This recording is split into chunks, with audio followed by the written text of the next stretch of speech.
Huh.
All right, I am back. Hello, everyone. Welcome to this live stream of some short stories by author Andy Weir. Now, for those of you who don't know, Andy Weir is an American author. I believe he's American, but he wrote The Martian, a novel, which later became a hit movie called The Martian. I was trying to think of some clever way to say that, but nothing was coming to me. And the movie starred Matt Damon, and I actually knew about Andy Weir before The Martian even came out, or even like the movie based off The Martian came out. You see, back in my days at college, someone wrote a one-act play called Musketeer, and I thought it was this mind-blowing story. But it turns out the student who wrote it plagiarized one of Andy Weir's stories, and so they could have gotten sued. But then they had to say that it was based on off of a story of it was a story based off of Andy Weir. And so we're going to read that same story today because it's a really good story, in my opinion. And there was another story that I read which was also good called The Chef. And, just to warm ourselves up, I figured we go into The Chef and then we go into The Egg. The Egg is the name of the story that that turned into the play Musketeer. And so, yeah, here, let me just put on some chapstick so I can make myself comfortable.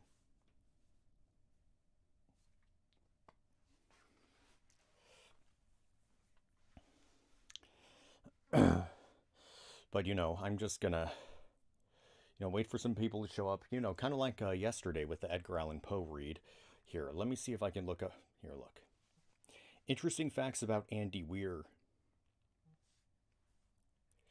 Let's see.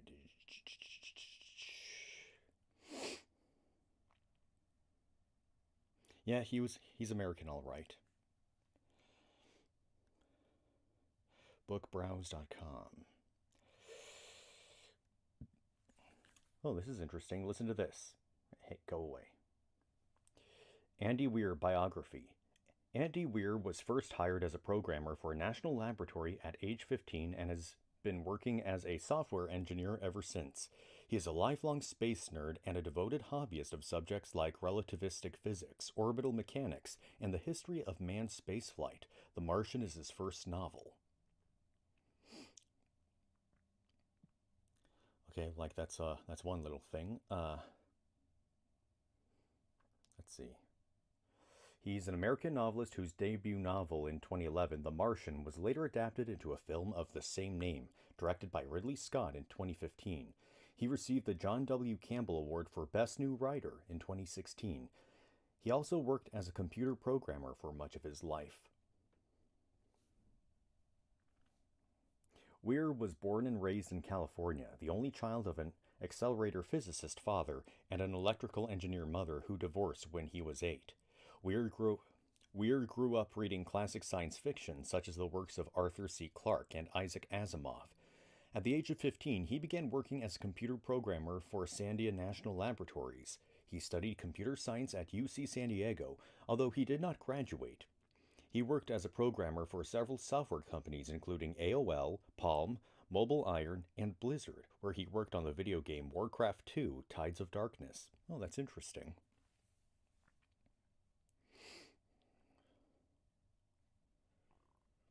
So let's see.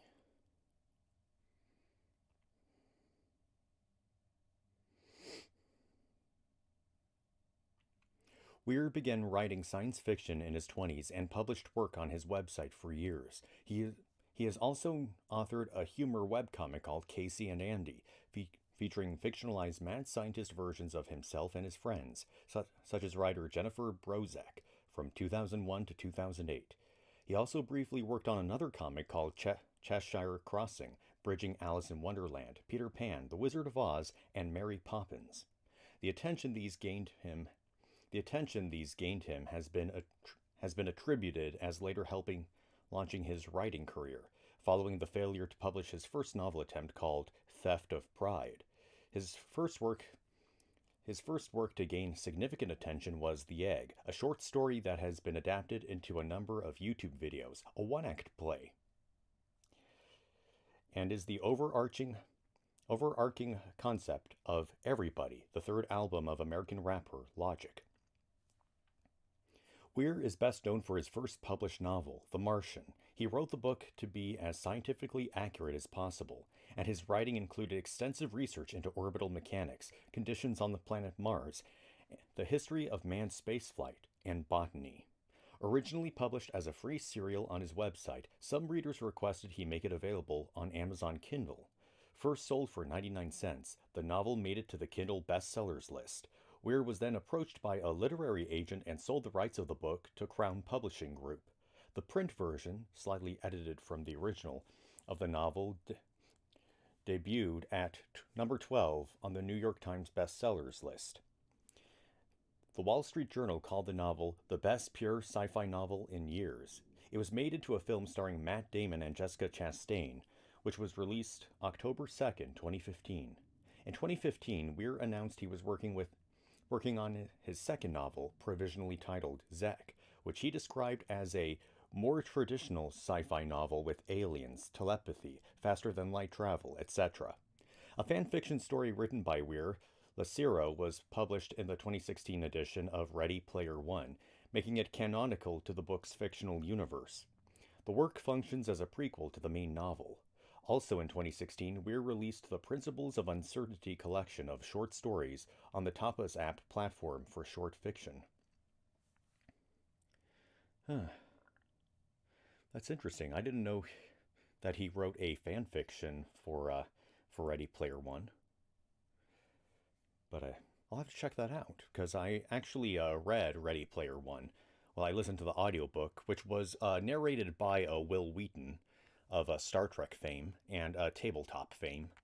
And the interesting thing about Will Wheaton, like, it's funny that I mention him as well, because he's about to do a second version of the audiobook for The Martian. The first version of The Martian audiobook was done by somebody else, and now Will Wheaton's going to do it. He's been doing a lot of audiobook work lately, and, good on him. But yeah, Tapas. I've actually been on Tapas before. It's like a webtoon kind of comic app sort of thing. And let's see, after announcing that the Zek project had been backburnered, Weir moved on to another hard sci-fi novel titled Artemis, with a female protagonist based on the moon, and set in the 2080s to 2090s. The near-future thriller published in 2017 follows Jazz, a 26-year-old woman constrained by her small town, which is also the only city on the moon, with debts to pay and a salary that barely covers the rent. She can't say no when a life-changing opportunity drops in her lap, but she finds herself in the middle of a conspiracy for control of the city itself. On September 26, 2017, it was announced that Phil Lord and Christopher Miller had been hired to develop and direct a science fiction film also called Artemis, based on the novel. In 2017, CBS picked up a pilot written by Weir titled Mission Control, following a group of young NASA astronauts and scientists. In May of the same year, Weir collaborated with webcomic artist Sarah Anderson to make Cheshire Crossing to the website Tapas before deciding upon publishing it as a standalone graphic novel in 2019. Due to restrictions regarding copyright from the estate of P.L. Travers, the character of Mary Poppins from Weir's original version was replaced by a Miss Gwendolyn Poole. On November 16, 2019, a film adaptation was announced to be in development from Amblin Partners and Walt Disney Pictures, to be produced by Michael DeLuca and written by Aaron Cressida Wilson. Okay, personal life. According to Weir, he grew up in Milpitas, California, where he attended Rancho Milpitas Junior High School and Milpitas High School. In 2015, Weir lived in Mountain View, California, in a rented two-bedroom apartment. Since he has a fear of flying, he never visited the set of the film adaptation of The Martian in Budapest, where most of the scenes set on Mars were shot at Corda Studios. In 2015, with the help of therapy and medication, he was able to fly to Houston to visit the Johnson Space Center and to San Diego to visit Comic-Con. Weir has stated that he is agnostic. He has described his political beliefs as fiscally conservative and socially liberal. Okay, so that's a lot of info about Andy Weir. And where are we? Okay, we're at the 11:15 mark, and or roughly around we're past the 11-minute mark basically, and still waiting for some other people to show up. I'm gonna give it maybe less than 5 minutes until we actually begin.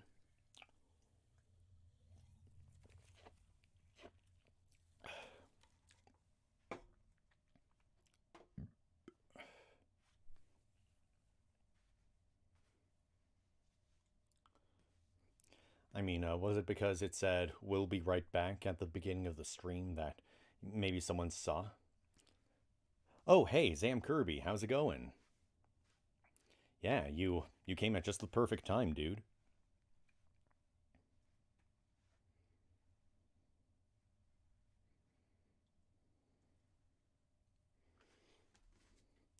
Uh, oh, it's going pretty well today.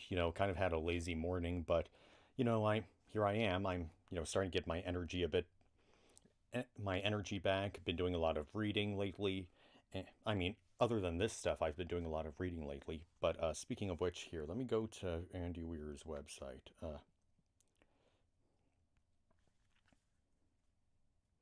You didn't miss much. I was basically just giving a history lesson about Andy Weir himself, the author. And let's see, Creative Writings of Andy Weir. Yeah, this is it. galacticanet.com. For some reason, my web browser says this site isn't safe, so let's see if we can. Let's see, where is it? Ah, here it is.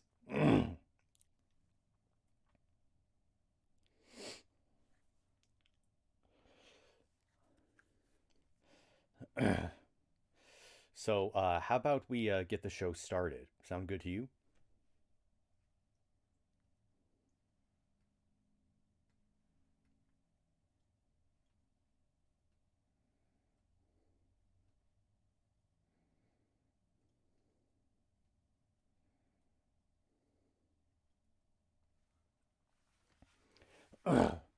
Okay, this short story is called The Chef by Andy Weir.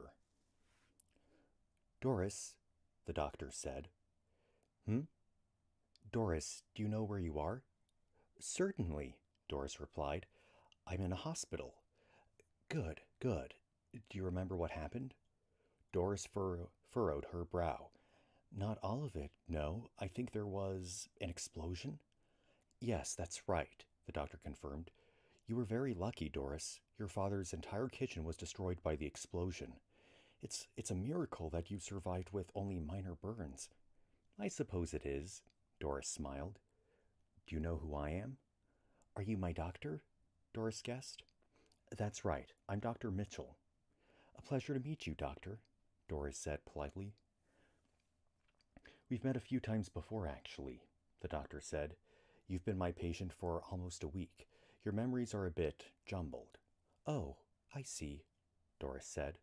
Well, that can't be good. You're in fine physical shape, Doris. Nothing to worry about. You're just a little confused. You had quite a shock to your system. Do you remember anything from after the explosion? No, not really. I remember sirens, the men lifting me onto, well, I guess it must have been a gurney. Then it gets hazy. That's right. It'll come back to you. How about immediately before the explosion? Hmm, Doris said. Well, I remember being at my father's house. I hadn't seen him in some time, and I'd gone over for a visit. I don't remember the details, but I remember he wanted me to cook for him. I'm a professional chef, you see. A chef, the doctor said. Yes, indeed. I've been excellent at cooking my whole life, ever since I was a little girl. I see. Go on. I never found Mr. Right, Doris continued. And in this modern era, a woman doesn't need a man to be complete anyway. So I had to make do on my own. And cooking was the only thing I was good at. Uh, may I ask, may I ask, when did you first start cooking? Well, Doris pondered, I guess it all started around the time my mother died. Once she was gone, my father insisted I start cooking for him. He said that he was earning the money to maintain the household, and I had to pull my weight. How old were you at the time? 11. 11, the doctor said.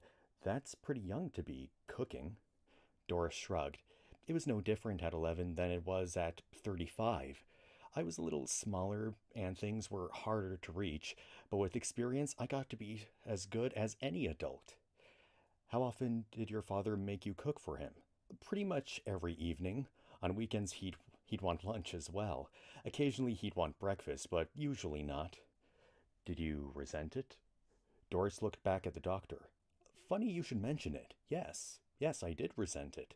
I didn't like being forced into that role, and I didn't like his arrogant presumption that it was my job to do it. Yes, I resented it. What did you do about it? The doctor asked. Well, I left home just as soon as I turned 18. I went out into the world to make my way. That was almost 20 years ago. Ironically, the thing I was running away from was the only saleable skill I had, so I became a chef.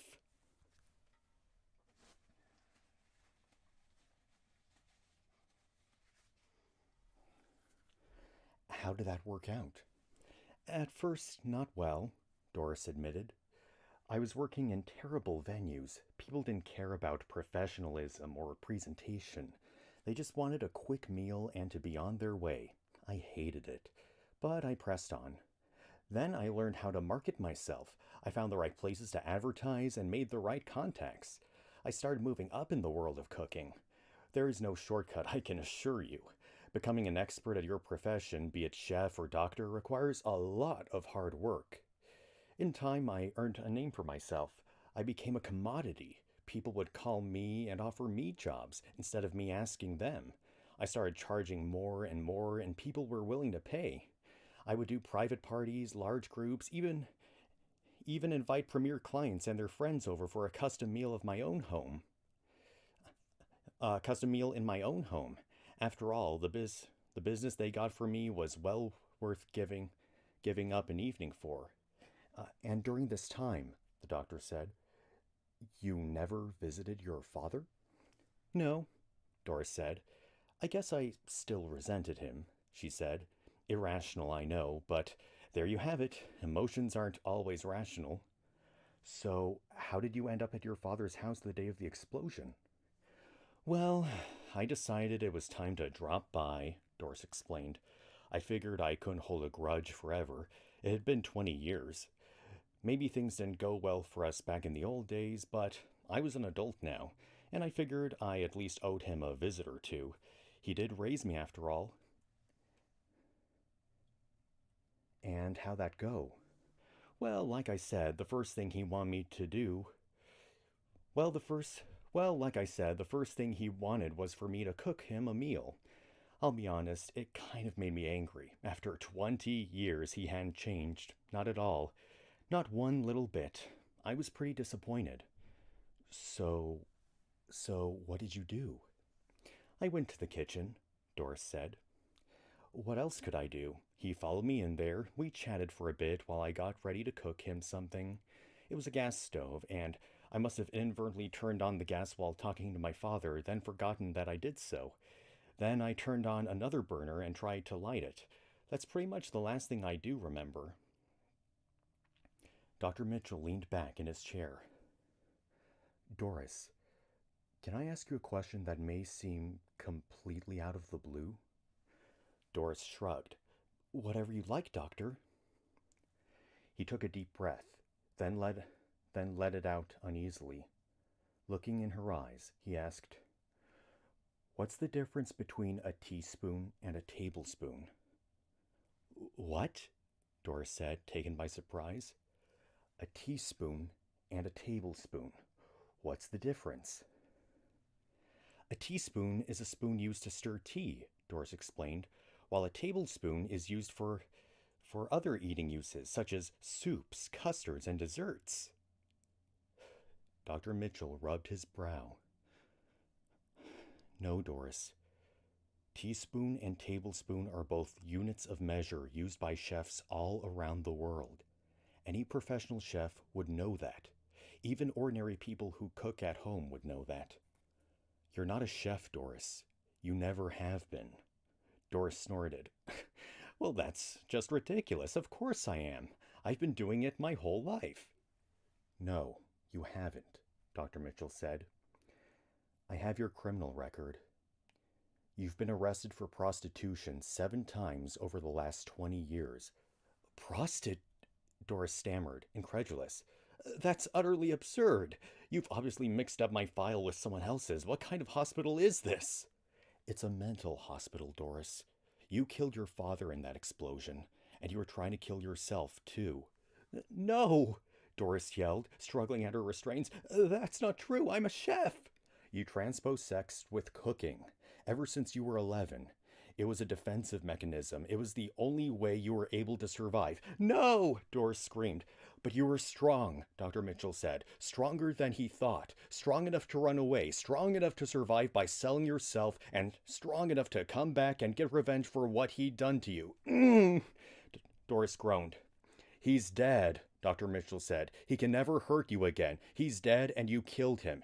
You got revenge. You won. Doris howled a primal scream so loud Dr. Mitchell worried she would permanently damage her vocal cords. He quickly pulled out a needle and injected her, and she slipped into unconsciousness. He made a note in his case log. We'll get you through this, Dr. Mitchell said to her unconscious form. You survived things that would break normal people, and I'll get you through the rest of the way, I promise. He checked his notes. 2 days ago, she didn't remember the explosion at all. Yesterday, she remembered the explosion, but not that it was at her father's house. Tomorrow, she'd remember more. He was sure of it. I promise, he said again, as he left her room and locked the door. The end.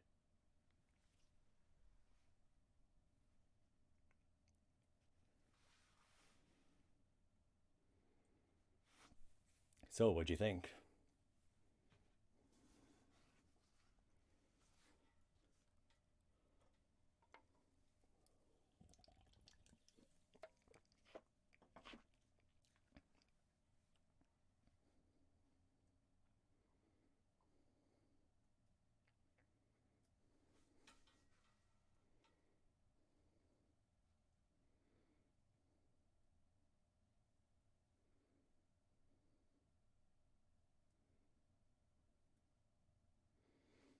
Am I kind of glitching out or something?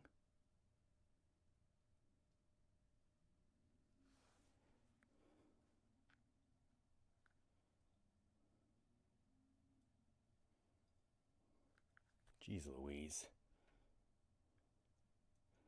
I didn't change my settings at all.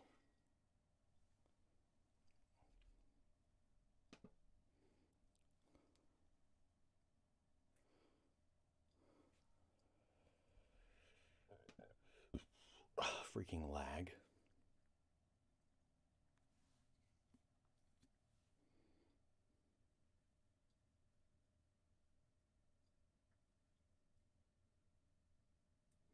Seems to be okay now.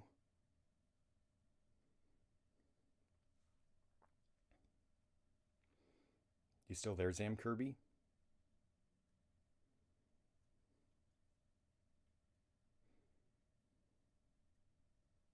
When he says I have two concurrent viewers, and I assume you're the other viewer, Sam Kirby.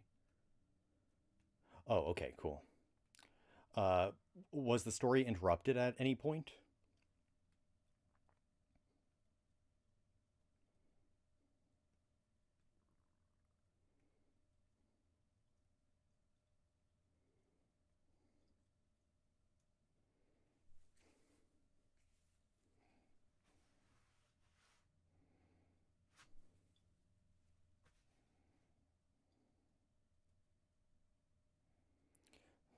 So, what'd you think?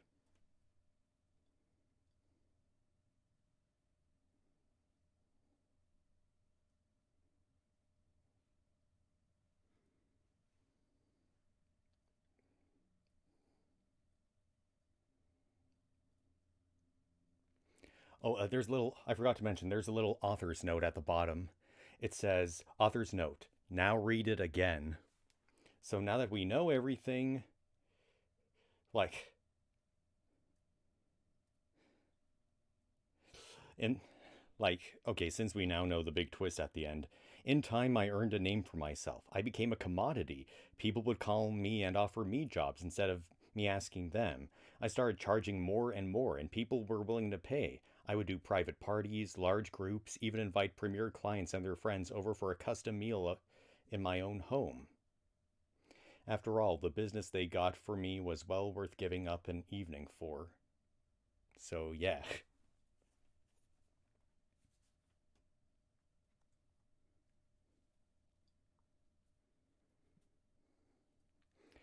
that was the chef.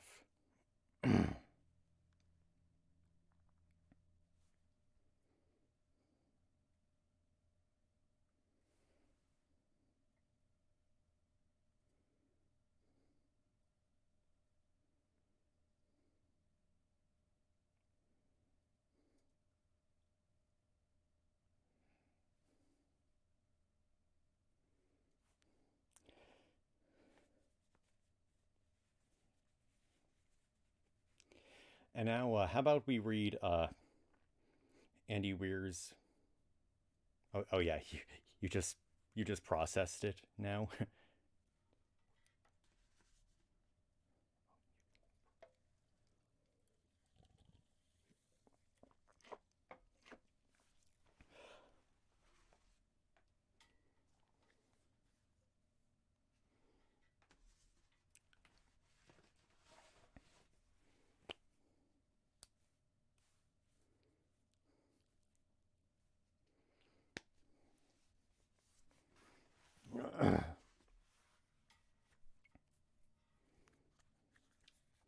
So yeah, let's now. How about we read Andy Weir's probably his most well-known short story, "The Egg." I really like this story, and I hope you like it too. So how does that sound?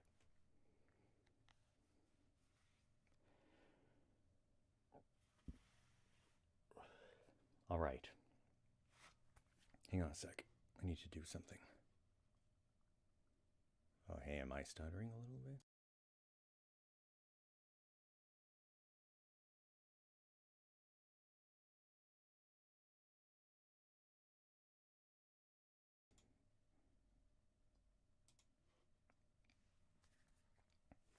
Okay, here we go.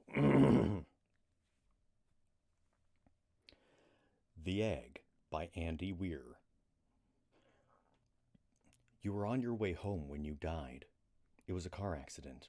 Nothing particularly remarkable, but fatal nonetheless. You left behind a wife and two children. It was a painless death. The EMTs tried their best to save you, but to no avail. Your body was so utterly shattered you were better off, trust me. And that's when you met me. What what happened? You asked. Where am I? You died, I said, matter of factly. No point in mincing words. There was a truck, and it was skidding. Yep, I said. I I died? Yep, but don't feel too bad about it. Everyone dies, I said. You looked around. There was nothingness, just you and me. What is this place? You asked. Is this the afterlife? More or less, I said. Are you God? You asked. Yep, I replied. I'm God. My kids, my wife, you said. What about them? Will the will they be all right? That's that's what I like to see, I said. You just died and your main concern is for your family. That's good stuff right there. You looked at me with fascination. To you, I didn't look like God. I just looked like some man, or possibly a woman, some vague authority figure, maybe. More of a grammar school teacher than the Almighty. Don't worry, I said. They'll be fine. Your kids will remember you as perfect in every way. They didn't have time to grow contempt for you. Your wife will cry on the outside but will be secretly relieved. To be fair, your marriage was falling apart. If it's any consolation, she'll feel very guilty for feeling relieved. Oh, you said, so what happens now? Do I go to heaven or hell or something? Neither, I said. You'll be reincarnated. Ah, you said, so the Hindus were right? All religions are right in their own way, I said. Walk with me. You followed along as we strode through the void. Where are we going? Nowhere in particular, I said. It's just nice to walk while we talk. So, what's the point then? You asked. When I get reborn, I'll just be a blank slate, right? A baby, so all my experiences and everything I did in this life won't matter. Not so, I said. You have within you all the knowledge and experiences of all your past lives. You just don't remember them right now. I stopped walking and took you by the shoulders. Your soul is more magnificent, beautiful, and gigantic than you can possibly imagine. A human mind can only contain a tiny fraction of what you are. It's like sticking your finger in a glass of water to see if it's hot or cold. You put a tiny part of yourself into the vessel, and when you bring it back out, you've gained all the experiences it had. You've been in a human for the last 48 years, so you haven't stretched out yet and felt the rest of your immense consciousness. If we hung out here for long enough, you'd start remembering everything. But there's no point to doing that between each life. How many times have I been reincarnated then? Oh, lots. Lots and lots. And and and into into lots of different lives, I said. This time around, you'll be a Chinese peasant girl in 540 AD. Wait, what? You stammered. You're sending me back in time? Well, I guess, technically. Time, as you know it, only exists in your universe. Things are different where I come from. Where you come from, you said. Oh, sure, I explained. I come from somewhere else. And there are others like me. I know you'll want to know what it's like there, but honestly, you won't understand. Oh, you said, a little let down. But wait, if I get reincarnated to other places in time, I could have interacted with myself at some point. Sure, happens all the time. And with both lives only aware of their own lifespan, you don't even know it's happening. So, what's the point of it all? Seriously? I asked. Seriously? You're asking me for the meaning of life? Isn't that a little stereotypical? Well, it's a reasonable question, you persisted. I look you in the eye. The meaning of life, the reason I made this whole universe, is for you to mature. You mean mankind? You want us to mature? No, just you. I made this whole universe for you. With each new life, you grow and mature and become a larger and greater intellect. Just me? What about everyone else? There is no one else, I said. In this universe, there's just you and me. You stared blankly at me. But all the people on Earth, all you. Different incarnations of you. Wait, I'm everyone? Now you're getting it, I said with a congratulatory slap on the back. I'm every human being who ever lived? Or who will ever live? Or who will ever live, yes. I'm Abraham Lincoln, and you're John Wilkes Booth, too, I added. I'm Hitler, you said, appalled, and you're the millions he killed. I'm Jesus, and you're everyone who followed him. You fell silent. Every time you victimize someone, I said, you were victimizing yourself. Every act of kindness you've done to yourself. Every happy and sad moment ever experienced by any human was or will be experienced by you. You thought for a long time. Why? You asked me. Why do all this? Because someday you'll become like me. Because that's what you are. You're one of my kind. You're my child. Whoa, you said, incredulous. You mean I'm a god? No, not yet. You're a fetus. You're still growing. Once you've lived every human life throughout all time, you will have grown old enough to be born. So the whole universe, you said, it's just an egg, I answered. Now it's time for you to move on to your next life. And I sent you on your way.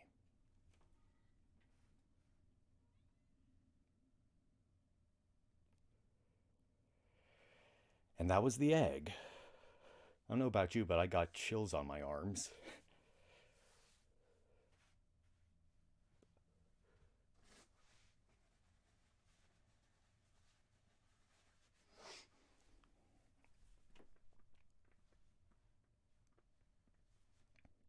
It's like really mind-blowing, isn't it? It's like a very different way of looking at the universe.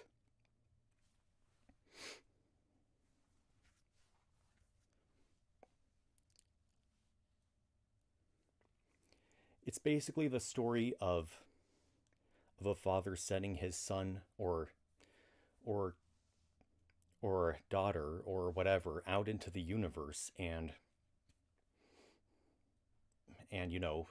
learning all different kinds of things until they can become fully mature.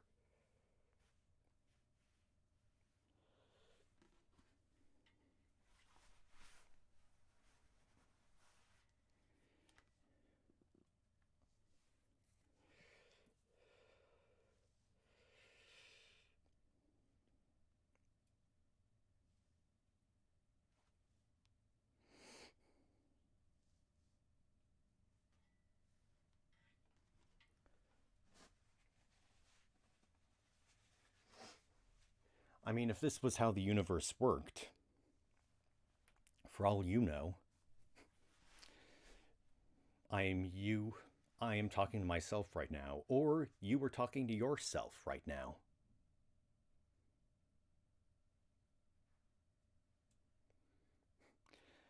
It's kind of ironic. Which came first, the chicken or the egg?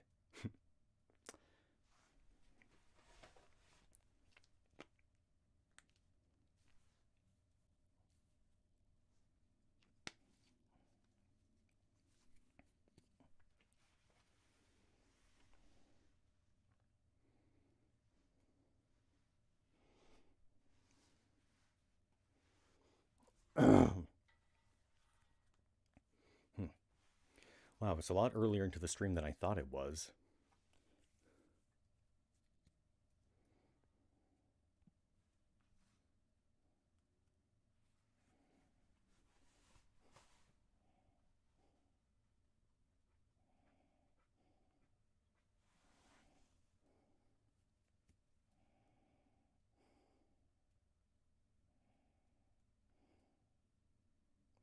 So yeah, the egg was apparently, yeah, it says right here on his website, The Egg. By far the most popular story I've ever written, available in many languages thanks to readers sending me translations. And yeah, there are ones for English, Arabic, Bulgarian, Chinese, Croatian, Czech, Danish, Dutch, Esperanto, Estonian, Finnish, French, German, Greek, Hebrew, Hungarian, Italian, Japanese, Korean, Lithuanian, Macedonian, Norwegian, Bokmal, Norwegian, Nynorsk, Polish, Portuguese, Brazilian Portuguese, Romanian, Russian, Spanish, Swedish, Turkish, and Vietnamese. I don't know about you, but that is a lot of languages.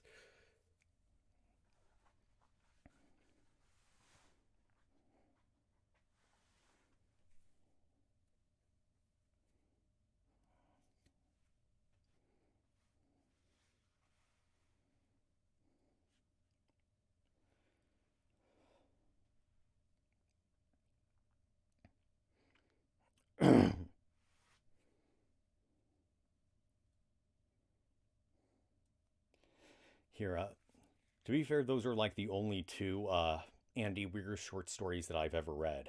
So how about we experience a short story that I've never read before? Yeah, yeah, I can. Yeah, it's definitely a popular story. I agree.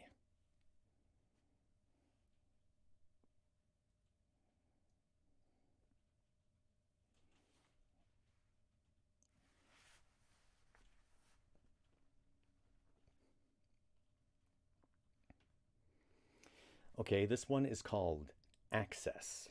I have no idea what the story is about, so you know about as much as I do. Holding a holding a cup of coffee in one hand and several folders in the other, he dragged his chair out from behind his desk and plopped down into it. Sipping the all important morning brew, he opened the first of the folders and read the summary on the front page.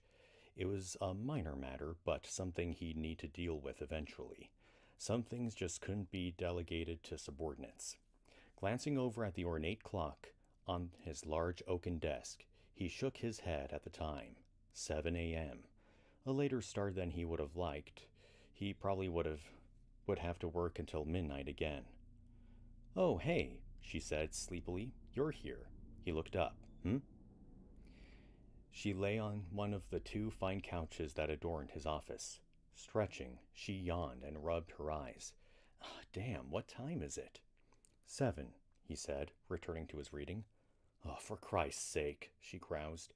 If I knew you'd be in this damn early, I wouldn't have crashed here. He shrugged. So go back to sleep. Nah, she said. I need to talk to you. Can I have some of your coffee? He sighed. Look, whoever you are. Rachel, she said. Hi, Rachel. I'm very busy. I've only got an hour to finish this stuff before a bunch of meetings that last the rest of the day. It was a godlike feat just to get my own secretary to leave me alone for this hour. Now what do you want?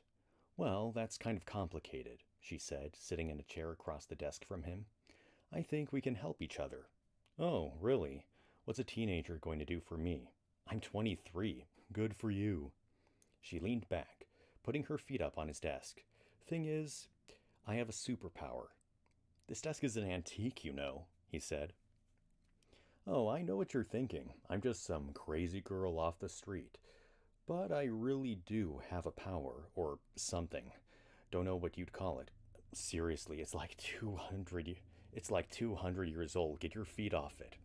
I first noticed it back when I was a kid, she continued, putting her hands behind her neck. He groaned and put his file down. My parents were drunks, both of them. They didn't beat me or anything, but they were drunks. Lowlifes, you know. Anyway, Mom liked hard liquor at home. Dad was more of a social drunk, so he'd head down to the bar. Everyone liked him. He'd bring me along.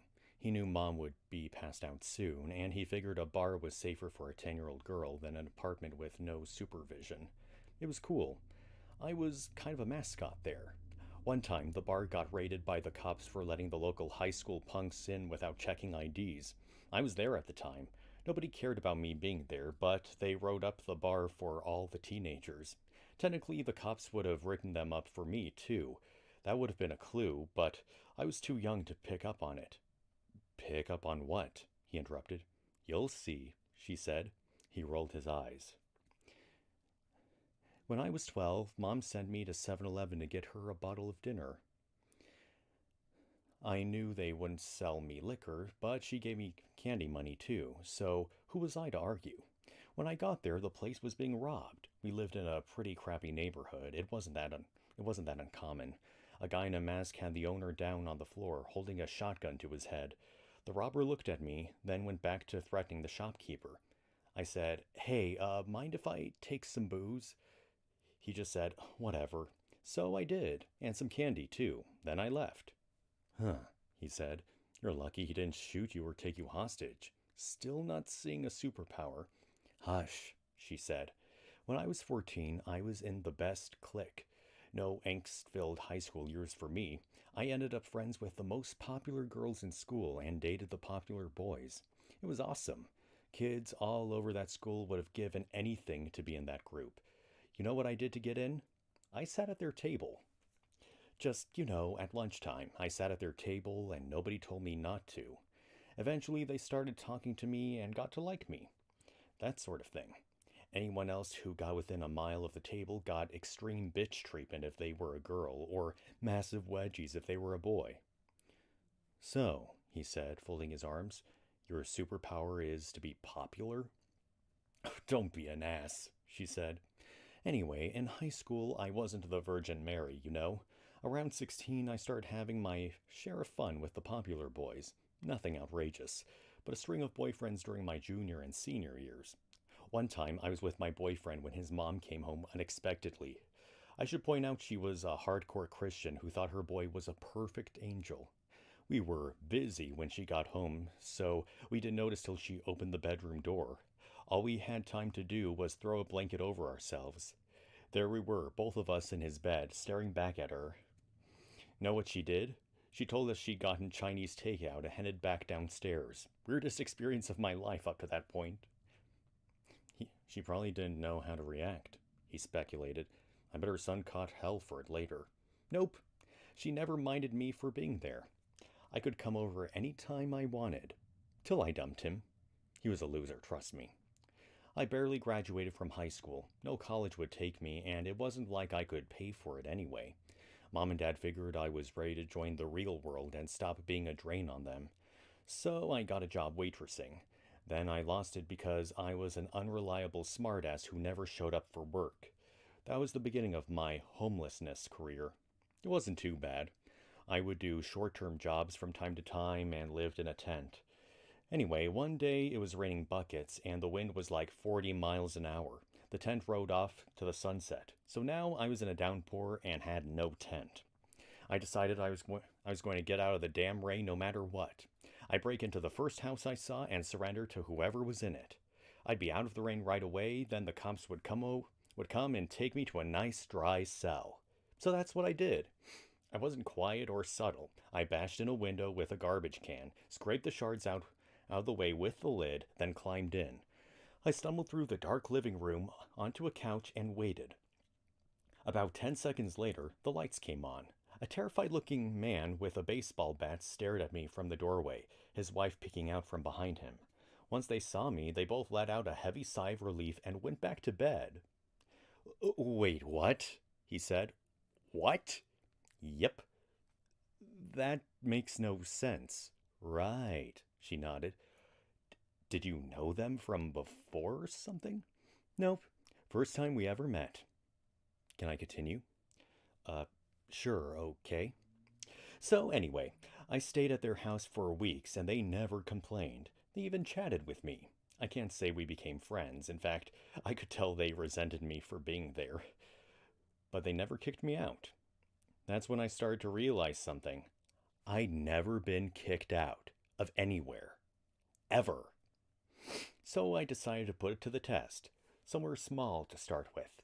I went to a bank. There was no line. I walked right to the front of it. Nobody complained. There was a line. I walked right to the front of it. Nobody complained. I just cut in front of like 20 people. Everyone was fine with it.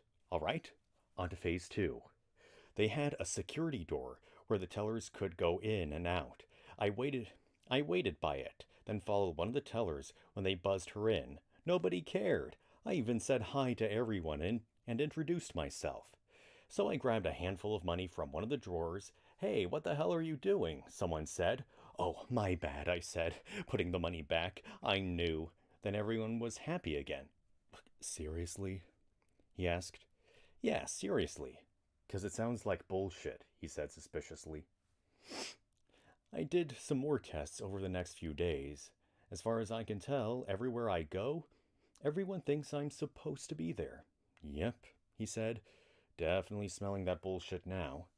But it's not a free ride. People think I'm supposed to be there, but I can only get away with doing things they expect. I stole some drugs from a pharmacy just to see if I could. I walked right behind the counter, got an empty pill container, and filled it with Valium. The pharmacist didn't give me a second look. People who are supposed to be there are expected to fill pill bottles, but people at a bank are not supposed to grab a handfuls of cash. See? See? No. Smell? Yes. I figure I could work for you. See, see what I did there? He pointed out. I was talking about smelling the bullshit. I need money. Give me a job with a good salary. I'll spy for you. On who? Whoever you want. I'm sure you got all kinds of people you'd like to spy on. I could just go wherever they are and sit quietly, maybe take notes, whatever you want. He sighed. If your delusion really were true, then yes, I could use someone like you, he agreed. But come on, you expect me to believe you can waltz in to high security areas past countless guards, and that you can chat with people there and they won't know anything's wrong? Could you provide any proof, anything at all? She leaned forward. I don't know, Mr. President. You tell me. The end.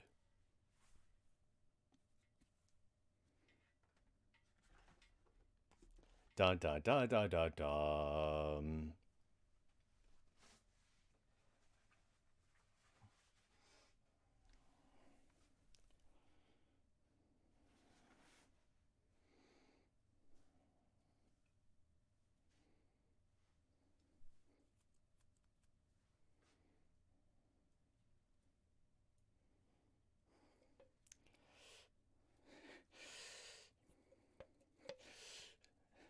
So it's basically just it's like a joke in narrative form. That's how I like to phrase that one.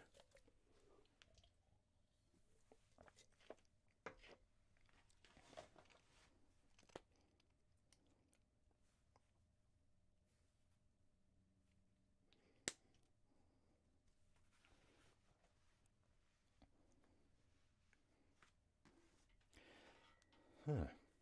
I gotta admit, not that I was expecting to not enjoy that, not that I was expecting to not enjoy that story, but I enjoyed it a lot more than I thought I would. You know? Again, I've never read that story before. That was my first time, just like it was your first time.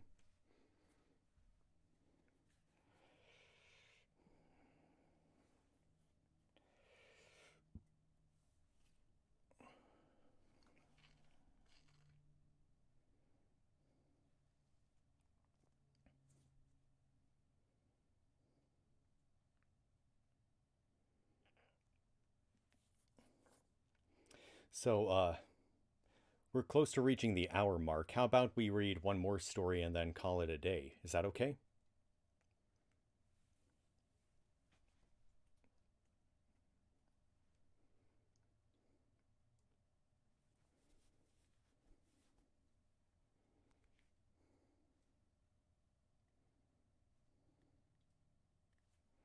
Okay.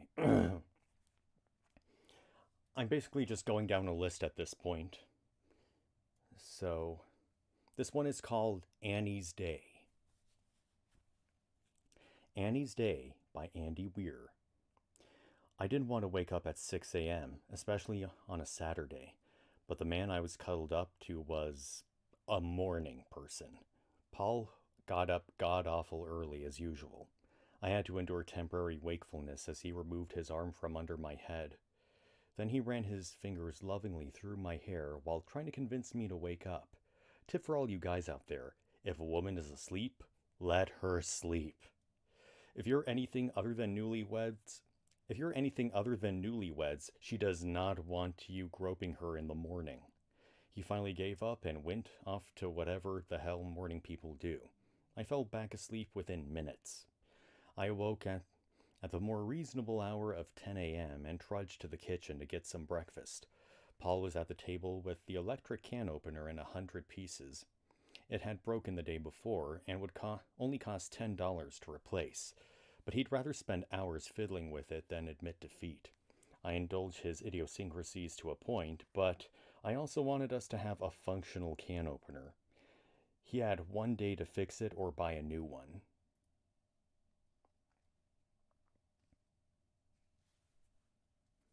I'm sorry, is my video frozen?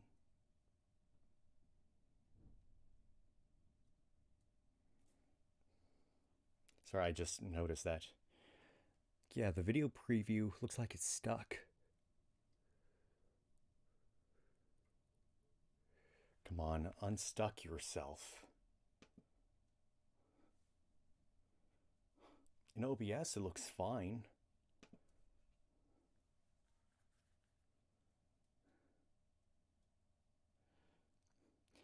Is the audio still playing like normal and it's just the video that's acting up?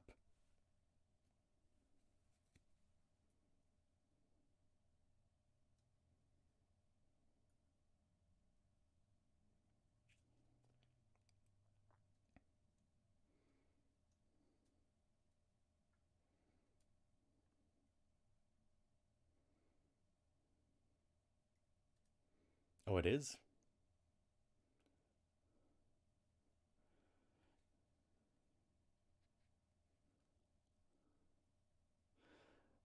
Well, anyway,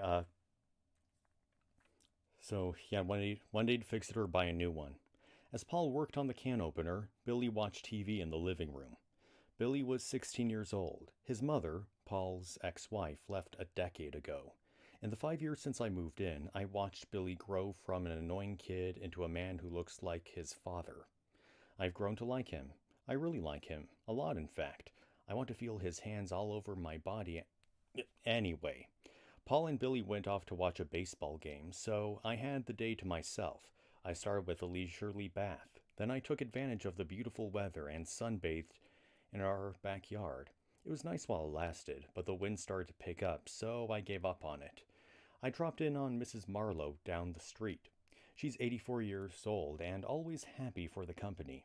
I spent a few hours with her and she told me about the wild stuff she used to do when she was young.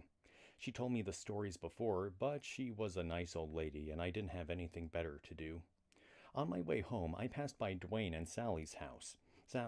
Sally hated me ever since she caught me sitting in Dwayne's lap for the 4th of July barbecue. In my defense, there weren't enough chairs.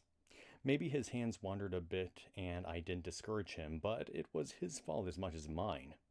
She glared at me through the living room window as I passed by. I ignored her, and just to piss the bitch off, I cut across her lawn while turning the corner. She glared harder but didn't do anything. Our next door neighbor, Maureen, and her toddler Ryan were in their front yard. Maureen texted on her phone instead of paying attention while Ryan toddled around aimlessly.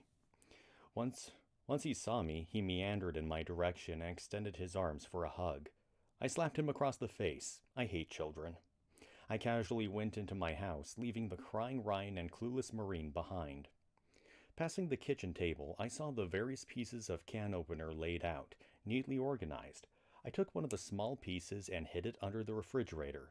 Then I spotted Billy's laptop. He rarely left it unguarded, usually keeping it hidden in his room to protect it from prying eyes. But in the rush to leave for the ballpark, he'd left it charging on the coffee table. So I spent the rest of the afternoon on his computer. The boys got home in the early evening.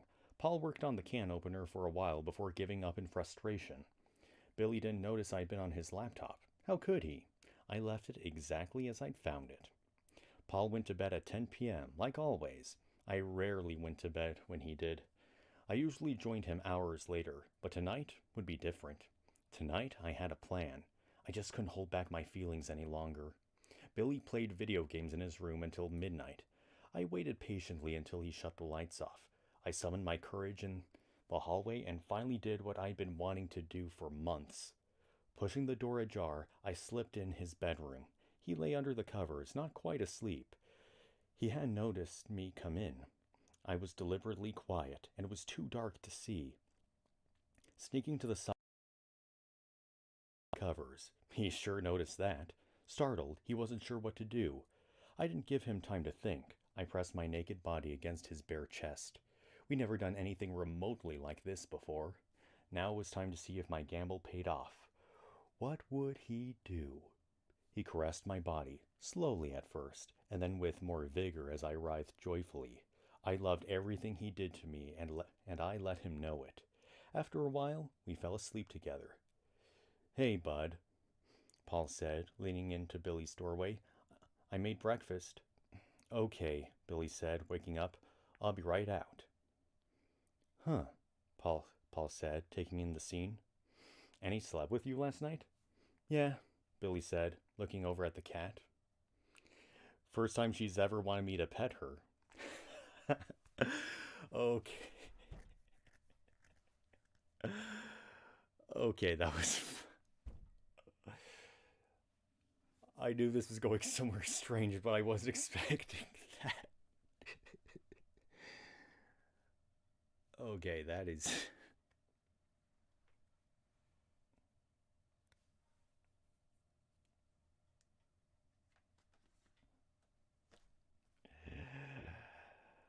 Okay, that was really funny.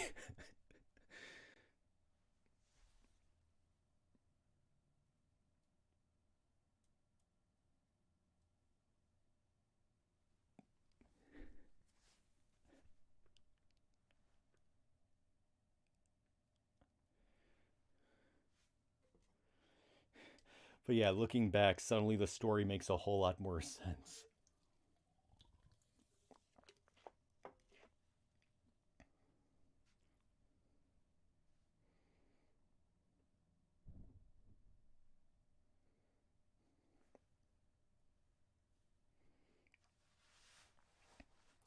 Okay, I think after reading those two extra stories, I think I've actually become an Andy Weir fan now. Maybe I ought to read more of his stuff. I mean, yeah, I'll have to leave these live streams not monetized, but it's worth experiencing these stories regardless.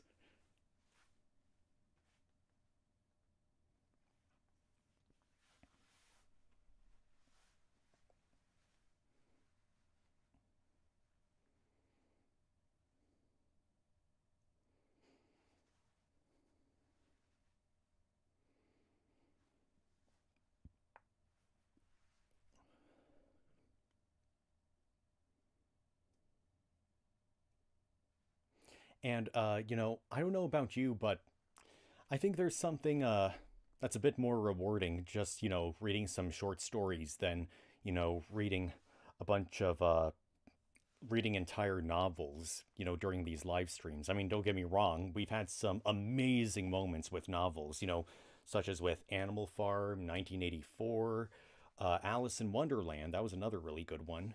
But, there's just something about, it's like with short stories, not only are they, well, short stories, but there's a lot to appreciate, and you can read like multiple stories in one live stream, and there's a lot of variety in the live stream, and there's just something about the spacing between Sunday and Saturday, because when you have, like, let's say I were reading a novel and I read it on Saturday and Sunday, but I still wasn't finished with the novel.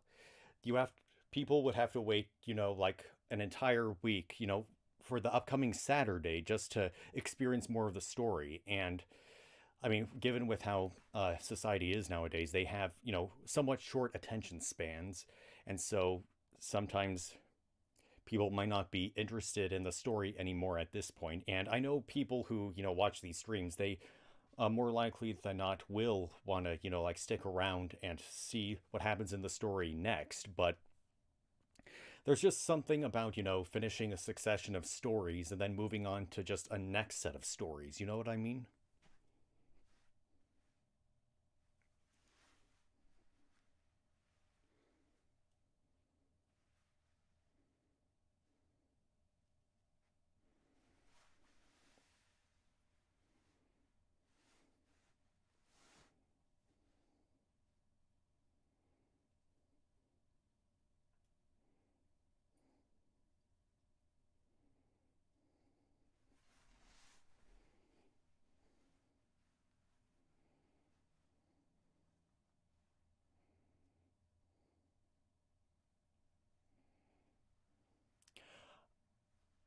Oh, I just realized something. That's why that's why the guy was fixing the can opener so that he could probably feed the cat something out of a can, like a can of tuna or something. And it's just like a cat to want to like, swipe one of the pieces and take it away.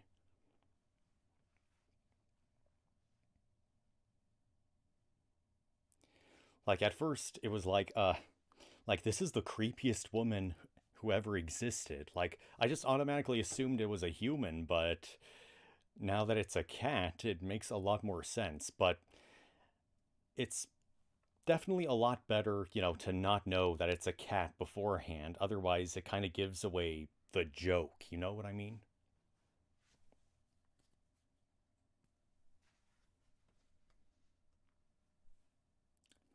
And sorry that I keep, jumping back and forth between topics, but these ideas are just coming to me in my head in that kind of fashion. But uh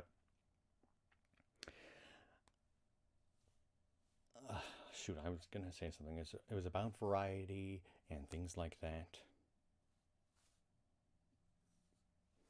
Uh, oh yeah, I think one of the reasons why people don't really put like part one and part two and part three of video game let's plays anymore, or at least not as often anymore, is because that way people don't feel obligated to go back to like part one of something. Like this one YouTuber that I frequent named Call Me Kevin, he's been doing Sims let's plays for years now, and they aren't really numbered anymore. It usually has just, a title like The Sims, but so and so and so and so. Like it gives kind of a brief description of what's going to happen in the gameplay footage, and not so much a part 1 or part 2 kind of thing anymore, because if you have someone and they have like a part 35 coming out, the viewer might feel a little conflicted with going all the way back to the beginning, because 35 parts is a long time, because a lot of the let's plays are like 15 or so minutes long, maybe even 20 minutes long, and to dedicate that amount of time for to and to dedicate that amount of time to like go back to the very beginning. Yeah, so you know what I'm talking about. And to dedicate all that time to go back to the beginning might discourage people from checking out the video. So it seems to me that the best thing to do is to just not really put a part two or part three or part four in those kinds of videos anymore. And whenever the YouTuber does like bring up something from a past video, that encourages someone to, actually go through the videos themselves. Like, let's say there was a playlist of like all the YouTubers' videos, and, it would have them try to look for the exact video in which the reference that they made in uh in the most recent episode is found. So, like, let's say the most recent episode, like, you know, like they made a joke about pineapples, and it was apparently a callback joke to a previous episode from long, long ago. And the viewer might be interested in seeing what episode that is. So they would look at that list of possible playthroughs, and eventually they might find something in the video title that would indicate that pineapple thing. So, you know what I mean? Maybe the pineapple thing is not really that good of an example, but that was like the first thing that I thought of in my head. But, I mean, the attention span of people who watch YouTube videos, for lack of a better word, is pretty dang short these days. And, like, I'm in my 30s right now, and I'm starting to become a lot more self conscious of the time that I spend watching YouTube videos. Like, I'm finding myself more and more trying to watch content that could benefit me in some way, not just to pass the time. That's why I've been watching a lot of booktuber videos, a lot of video game review videos, because that's going to influence the way I do my Game 2 Page YouTube channel. And yes, I'm in the middle of the booktube newbie challenge video editing anyway, and it's going at a pretty slow pace, but I'm definitely figuring out the I'm definitely learning the ropes, and I'm currently reading Minecraft: The Island. It's going to be one of my first reviews, because Minecraft is a very popular topic, especially when it comes to the video game community. And again, hang on. And again, I absolutely guarantee you that most people don't know that Minecraft novels even exist. This is just the dust jacket for the novel. The novel is all the way over there, but I figured this was much more interesting to look at than a blank book. But I figured this would be a great introduction because it says Minecraft on it, and there's the familiar sword and the character model. They're even wearing a little helmet right there, and the fact that it's by Max Brooks, the author of World War Z, that'll like encourage people to be interested. Like again, I'm not sure if I mentioned this, but Minecraft, you probably know this, but Minecraft is something that doesn't necessarily have a plot to begin with. You're just dropped into a randomly generated world and you kind of make your own adventure. So the fact that there are novels that exist out there that kind of give it a narrative is just something that I bet most people don't expect. I mean, people are aware that, there are video games of Minecraft, there are Let's Plays of Minecraft on YouTube, there are toys, there are furniture, but I guarantee you that people don't know that novels exist of Minecraft, let alone so many of them too. So I figured this would be a great introduction. I mean, I'm sure there's at least one or two people out there who know about, the Halo books. And Halo is a video game franchise that has a plot to it. But Minecraft, on the other hand, does not. So it would bring up a bit of intrigue to be like, oh, wow, Minecraft with a plot? How does that work? So, I figured that would, that would draw the audience in.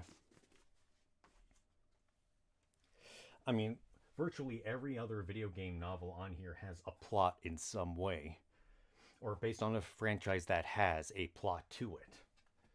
I mean, you got your Resident Evils, you got your Perfect Darks, your Final Fantasies, your Metal Gear Solid, your Red. I am so sorry. That was the book, not me. Look, watch, watch, watch. I didn't even know books made that noise. What? That was my copy of Ready Player 2 doing that. Does Ready Player 1 do that too? No, it doesn't. So, what the heck? What makes Ready Player 2 so special? I was not expecting for that to happen today. But anyway, weird book noises aside, like all these different franchises you see right here, they have some kind of a plot in some way, or they at least have some kind of a plot in relation to the game itself. But Minecraft is not something that typically has a plot.